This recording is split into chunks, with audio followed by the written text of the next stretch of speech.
अपने कहते हैं कि क्या कर रहा है आपका लड़का भैया, रोड पे अपने ही कैमरे से खुद ही बात करता रहता है। कैमरा लगा देंगे आगे तो सामने वाला ज्यादा नर्वस हो जाता है। जब मेरी शादी हुई थी तो मेरे ससुर ने देखा था कि लड़का जी न्यूज में है। मेरी जो वाइफ है वो भी सोशल मीडिया इन्फ्लुएंसर है। मेरी बेटी का फ्यूचर क्या होगा, 50K सब्सक्राइबर होने तक मैं उसी फोन से वीडियो शूट करता था और उसी फोन से वीडियो एडिट भी करता था और अपलोड भी करता था।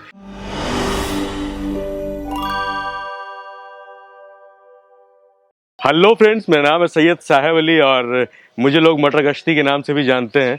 मेरा चैनल है यूट्यूब पे हो या फिर इंस्टाग्राम पे हो या फिर फेसबुक पे हो, किसी भी सोशल मीडिया पर आप मुझे मटर गश्ती के नाम से ही सर्च कर सकते हैं और वहाँ पर आपको मैं मिल जाऊँगा। मतलब सैयद साहेब अली आपसे मुखातिब हो जाएगा।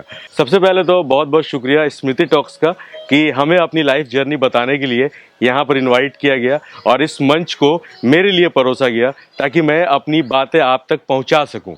तो आज हम लोग स्मृति टॉक्स पर अपनी जर्नी के बारे में बात करेंगे, उतार चढ़ाव के बारे में बात करेंगे, अपनी अचीवमेंट्स के बारे में बात करेंगे और सबसे बड़ी चीज़ कि आखिरकार आज के दौर में अपने माशरे में कितनी सारी परेशानियां सहनी पड़ती है जब आप एक मेन स्ट्रीम छोड़ करके यूट्यूब पे व्लॉग्स बनाना शुरू करते हैं। तो हम लोग की जो शुरुआत हुई थी वो शुरुआत हुई थी एक कोर्स से जिसको लोग कह रहे थे कि ये कर लोगे तो फेम मिलेगा, नेम मिलेगा और ग्लेम भी मिलेगा।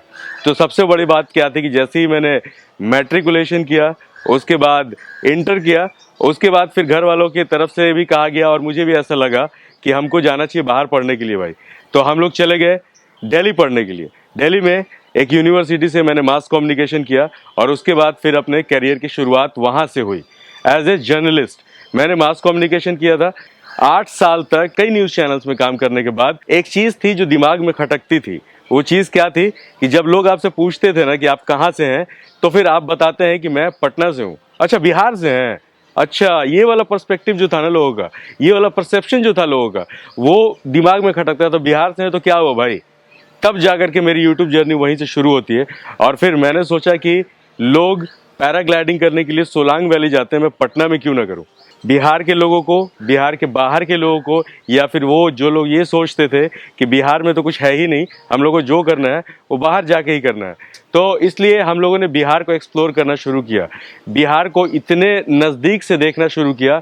एक बिहारी होते हुए भी पहले मैंने उतने नज़दीक से नहीं देखा था जब मैं बिहार को उतने अच्छे से नहीं जानता था। लेकिन चीज़ें बहुत कुछ होती हैं। यहाँ से शुरुआत हो जाती है आपके लिए परेशानियों की। परेशानियाँ कौन सी थी? परेशानियाँ ये थी कि जब मैं जी न्यूज़ में था और वहाँ से नौकरी छोड़ करके खुद का सेटअप ले करके रोड पर घूम करके और चीज़ों को दिखाना शुरू किया, तो दूसरे नहीं कहते हैं, अपने ही कहते हैं। अपने कहते हैं कि क्या कर रहा है आपका लड़का भैया, देखिए तो बढ़िया तो नौकरी कर रहा था, बढ़िया सैलरी वैलरी मिल रहा था, लेकिन अचानक से क्या हो गया कि रोड पे अपने ही कैमरे से खुद ही बात करता रहता है। आखिर क्या था? आखिर वो रीज़न क्या था?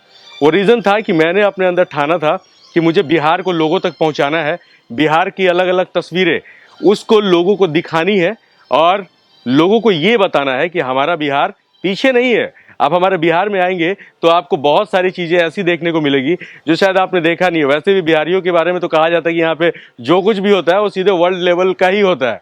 तो हम लोगों ने उसको शुरू किया और शुरू करते समय बहुत सारी बातें सुनने को मिली हमें, और मुझे भी ये चीज़ लगी कि यार कहीं ऐसा तो नहीं हुआ ना कि एक अच्छी खासी सैलरी जी न्यूज़ में, अभी शुरुआत था, इतने बड़े चैनल में होते हुए भी उसको छोड़ करके ये क्या कर रहे हैं। पता नहीं शायद लोगों का सपोर्ट मिले ना मिले, पता नहीं कुछ हो ना हो। उस समय यूट्यूब को तो उतना समझते भी नहीं थे।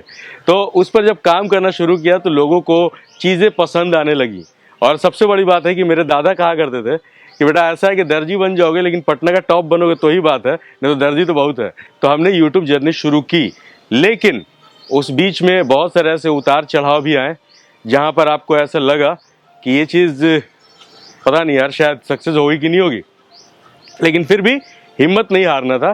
क्योंकि लोगों को जो फीडबैक था ना, ऐसा होता है कि कभी आपने क्लासरूम में देखा होगा कि पूरा का पूरा क्लासरूम आपको ख़राब कहता है, आपके बारे में नेगेटिव सोचता है, लेकिन आपके जो 4-5 लोग होते हैं ना वो आपकी तारीफ करते हैं, अरे यार कोई दिक्कत नहीं है, तू सबसे अच्छा कर रहा है।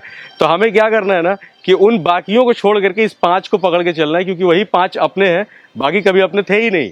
तो सबसे बड़ी चीज़ आती है फैमिली। फैमिली में लोग क्या कहेंगे, यार क्या कर रहे हो। लेकिन जब मैंने नौकरी छोड़ा और नौकरी छोड़ करके यूट्यूब का ये करियर शुरू किया, खुद से इन्फ्लुएंसर बनने की ठानी, तब मेरे पापा ने मुझे कहा कि यार 20-22 साल 25 साल तो तुमको पाल पोस के बड़ा कर ही दिए यार, 4 साल और सही चलो देते हैं तुमको, क्या दिक्कत है। तब जाके हिम्मत मिलती है कि जब आपके पेरेंट्स आपका सपोर्ट करते हैं ना, तब समझ में आता है। क्योंकि यूट्यूब से देखिए ये वन वे प्रोसेस है, यहाँ पर आपको कुछ मिल नहीं रहा है, तब तक नहीं मिल रहा है जब तक आप कुछ अच्छे ऊपर तक नहीं पहुंच जाते। तो आज जो कुछ भी है तो कहीं ना कहीं उसके पीछे मेरे घर वालों का ही सपोर्ट है। उसके बाद मेरी जो वाइफ है वो भी सोशल मीडिया इन्फ्लुएंसर है और उन्होंने भी काफ़ी सपोर्ट किया। कई बार क्या होता है, जब मेरी शादी हुई थी तो मेरे ससुर ने देखा था कि लड़का जी न्यूज़ में है, चलो यार अच्छी बात है, पत्रकार है। लेकिन जब मैंने नौकरी छोड़ दी तो सोचिए कि उनके दिल पे क्या बीती होगी कि अरे यार अब क्या करेगा, मेरी बेटी का फ्यूचर क्या होगा। लेकिन सबने मिल करके सपोर्ट किया और मेरी वाइफ ने सपोर्ट किया। लेकिन सबसे ज़्यादा इसका जो श्रेय जाता है ना, वो मेरे पापा को जाता है, क्योंकि उन्होंने कभी मुझे ये एहसास नहीं होने दिया, गिरते समय में भी और उठते समय में भी, कि वो साथ नहीं है। तब जाकर के मुझे ये महसूस होता था कि चलो यार, जब पीछे वो खड़ा है जिसने मुझे पाल पोस कर बड़ा किया, तो फिर टेंशन किस बात का है। लेकिन आज देखिए सबका सपोर्ट है, उनका सपोर्ट आज भी है और लोगों का सपोर्ट इतना ज़्यादा है कि सब कुछ अच्छा चल रहा है। तो कुछ परेशानियां होती हैं, लेकिन आपको परेशानियों से भागना नहीं चाहिए। मुझे आज तकरीबन 3.5 साल या 3 साल हो गए यूट्यूब पर ये सारा काम करते हुए, और अच्छा लगता है जब बाहर में लोग मिलते हैं और सेल्फी वेल्फी लेते हैं। काफ़ी अच्छा लग रहा है कि जब मुझे इस प्लेटफॉर्म पे बुला करके बोलने का मौका दिया गया, तो ये सारी चीज़ें होती हैं। अब कुछ बातें उन लोगों के लिए जो लोग ये सोचते हैं कि यार यूट्यूब पे आने के बाद क्या होगा, किस तरह से जर्नी शुरू करेंगे और क्या होगा। तो मैंने भी सोचा था कि क्या होगा, लेकिन मुझे पता था कि मैं कुछ ना कुछ कर लूँगा ज़रूर। और आप थक जाते हैं यार, बहुत जल्दी आप थक जाते हैं, वो नहीं करना चाहिए। आप कुछ वीडियोस डालते हैं, कुछ एक्सप्लोर करते हैं और कुछ दूसरों के देखा देखी करते हैं, तो ये सारी चीज़ें नहीं करना चाहिए। आपको अगर ऐसा लगता है कि मैं पढ़ने में तेज़ हूँ, मैं मैथ्स में तेज़ हूँ, तो मैं इंजीनियर क्यों नहीं बनूंगा। अगर मुझे मेडिकल में ज़्यादा इंटरेस्ट है, अगर मैं मेडिकल कर सकता हूँ, तो मैं डॉक्टर क्यों नहीं बनूंगा। इन्फ्लुएंसर बनना बहुत बड़ी बात है, क्योंकि आपके दिल में ये होना चाहिए, अगर आपको लगता है कि मैं ये काम कर लूंगा ईमानदारी से और हमेशा निभा पाऊंगा, जैसा कि हम लोग कर रहे हैं, ऐसा एक दिन भी नहीं जाता जब हमारा वीडियो आपके सामने नहीं आता हो। तो आप सोचिए कि जो दूर से इतनी खूबसूरत दुनिया दिखती है ना, वो पास से जब हर रोज़ आप कंटेंट ढूंढते रहते हैं और आप लोगों को कुछ अच्छा देने की कोशिश करते रहते हैं, तो उसमें कितना ज़्यादा परेशानियां होती होंगी। हर रोज़ कुछ नया तो मिल नहीं पाता, फिर भी आप उसमें नया परोसने का अंदाज ढूंढ लेते हैं। और उसमें जब आप लोग सपोर्ट करते हैं, ऑडियंस का सपोर्ट मिल जाता है, तो फिर क्या यार, वाह वाह हो जाता है, सब कुछ मज़ेदार हो जाता है। तो ये तो हो गई सबसे बड़ी चीज़ कि क्या क्या परेशानियां फेस करनी पड़ती हैं आपको। सबसे बड़ी ये होती है कि लोग सोच लेते हैं कि हमें अगर अपना यूट्यूब जर्नी शुरू करना है या फिर कुछ करना है, तो यार मेरे पास एक अच्छा कैमरा होना चाहिए, मेरे पास एक अच्छा सेटअप होना चाहिए, मेरे पास एक अच्छा एडिटिंग के लिए काफ़ी हाई कॉन्फ़िगरेशन वाला सिस्टम होना चाहिए। लेकिन पता है, मैंने जब यूट्यूब के लिए अपना जर्नी शुरू किया था, तो मेरे पास सैमसंग का A50 एक फ़ोन आता था, वो फ़ोन था। और उससे मैंने पूरी जर्नी, मतलब कि 50K सब्सक्राइबर होने तक मैं उसी फ़ोन से वीडियो शूट करता था और उसी फ़ोन से वीडियो एडिट भी करता था और अपलोड भी करता था, सब कुछ उसी से कर रहा था मैं। तो ऐसा ज़रूरी नहीं है, वो कहते हैं ना कि आपके अगर आपके पास RX 100 हो और अगर आप अच्छा चलाते हो, तो हायाबुसा जो नहीं चलाने वाला है उससे भी आगे निकल जाओगे। मैं ये कह रहा हूँ कि ये आपकी फिल्म है, ये आपका प्रोडक्शन है, इसमें आप ही हीरो हैं और आप ही सब कुछ हैं।